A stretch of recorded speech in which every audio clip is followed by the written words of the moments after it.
8월 29일 목요일입니다. 앵커 브리핑 시작하겠습니다. 엔비디아 실적 얘기를 좀 오늘 당연히 저도 좀 해야 될 것 같습니다. 정말 많이 기다렸죠. 거의 뭐 한 달 가까이 엔비디아 실적 얘기를 했던 것 같습니다.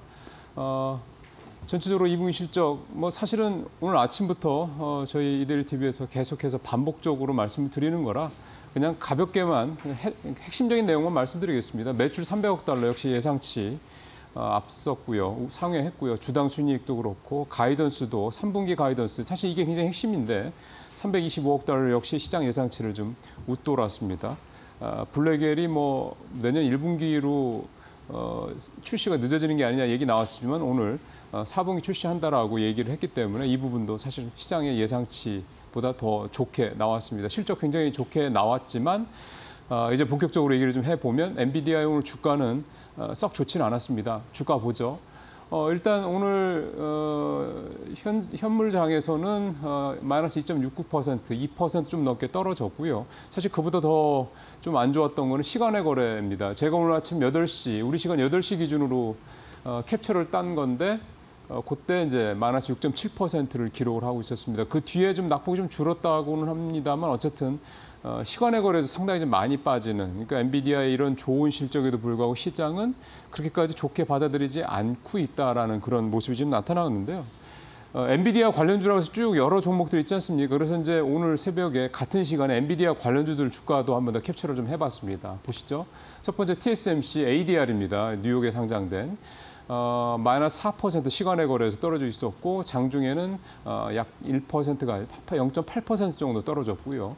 그다음에 또 엔비디아 주가랑 흐름이 거의 궤를 같지 않은 브로드컴입니다. 시간의 거래에서 마이너스 4% 떨어졌고 오늘 장중에도 2% 가까이 하락을 했습니다. 마지막으로 ASML 역시 ADR입니다. 장중에 0.2% 하락, 그다음에 시간의 거래에서 2% 정도 하락하는 그런 모습들이 지금 나타났습니다. 말씀 나온 김에 이제 역시 이 엔비디아, 뭐 다 엔비디아 관련주로 할 수는 없겠습니다만 엔비디아를 위시한 이른바 M7 종목들 주가도 한번 봤습니다. 엔비디아 이렇게 있고요. 밑에 이제 애프터가 이제 시간의 거래니까 요거를 보시면 될 것 같습니다. 마이크로소프트도 시간 장내 거래에서 그렇고 시간의 거래에서 그렇고 더 좋지 않죠.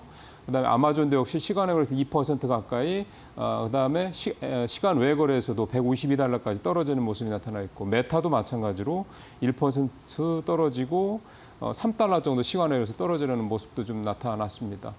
그러니까 M7 주가들도 사실은 오늘 다 뭐 일괄해서 좋지를 않았습니다. 그러다 보니까 전체적으로 오늘 미국 시장도 분위기가 썩 좋았던 건 아니었고, 당연히 이렇게 되다 보니까 우리 시장 시작될 때 삼성전자, SK하이닉스 반도체 주가를 볼 수밖에 없었는데요.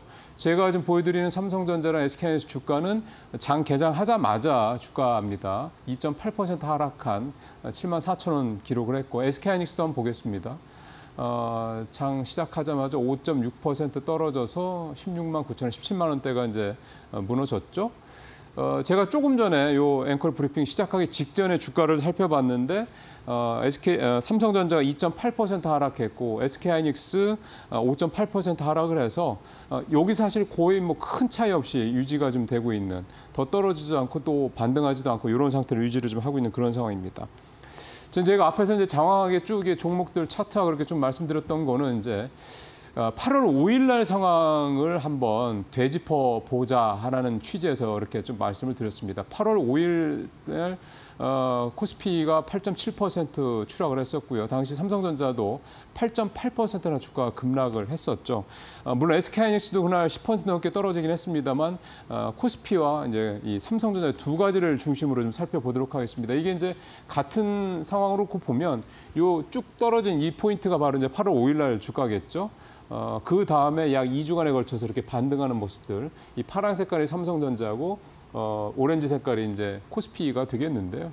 동반해서 이제 똑같은 모양으로 반등을 V자로 하는 그런 모습들이 나타났습니다.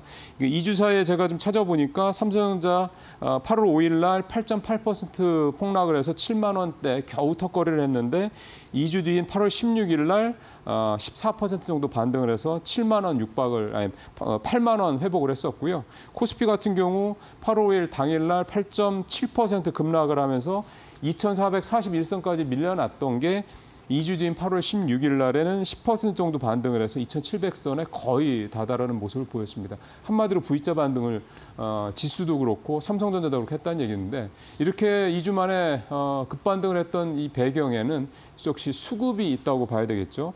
이 당시에 이 두 지수와 이 삼성전자를 이끌었던 매수 주체는 개인들이었습니다. 이미 저도 여러 번 말씀드렸던 건데 개인들이 대대적으로 삼성전자를 비롯해서 우리 주식을 샀죠. 반도체주들 중심으로. 그러면서 이렇게 반등을 했었는데요. 그러다 보니까 당시에 저도 좀 기억이 납니다만 팬데믹 때 그 3월 23일 날 주가 폭락하고 난 다음에 반등했던 걸 이제 빗대서 그 당시에도 이제 개인이 이제 시장을 떠받쳤던 안전판 역할을 했었으니까요. 그래서 이번에도 그 당시처럼 그렇게 개인 투자자가 우리 시장을 지켰다, 안전판 역할을 했다. 그래서 뭐 제2의 동학개미 운동이 뭐 발발을 했다 이런 얘기가 나오기도 했었고 저도 이제 그 말씀을 전해드린 기억이 납니다. 그 당시에 얼마나 샀는지 한번 수치를 제가 계산을 해보니까요. 2주는 아니고 그 가장 반등폭이 컸던 일주일 단위 그때 보니까 개인들이 4조 8,500억 정도를 순매수를 했었고 외국인은 3조 원 좀 넘게 팔고 기관은 2조 가까이 팔아서 사실 개인이 외국인과 기관의 매도 물량을 다 받아내면서 시장을 좀 떠받쳤던 그런 모양새가 됐습니다. 자, 이제 오늘 뭐 물론 그날 8월 5일 날처럼 삼성이나 SK하이닉스가 주가가 그렇게 폭락하는 건 아니긴 합니다. 뭐 5% 떨어지는 게 작은 건 아니긴 합니다만 그때에 비하면은 그렇게 낙폭이 큰 건 아니고요. 이제 오늘도 오늘이지만 사실 내일부터 해서 며칠이 이제 중요하겠죠. 어떻게 보면 이제 그 당시와 비슷한 상황이 좀 벌어지고 있고 이번에도 개인 투자자들이 과연 이제 얼마나 살지 여부 이 부분이 또 이제 또 중요한 또 관심 포인트가 될 것 같습니다. 다시 지난 8월 5일 날의 급락을 반등으로 끌어내는 그런 개인 투자자들의 역할이 다시 재현이 될지 아니면 이번에는 그때와 좀 다른 모양새가 나타날지 지금부터 이제 오늘부터 당장 카운트다운이 시작됐다 이렇게 볼 수가 있겠습니다. 앵커 브리핑 마치겠습니다.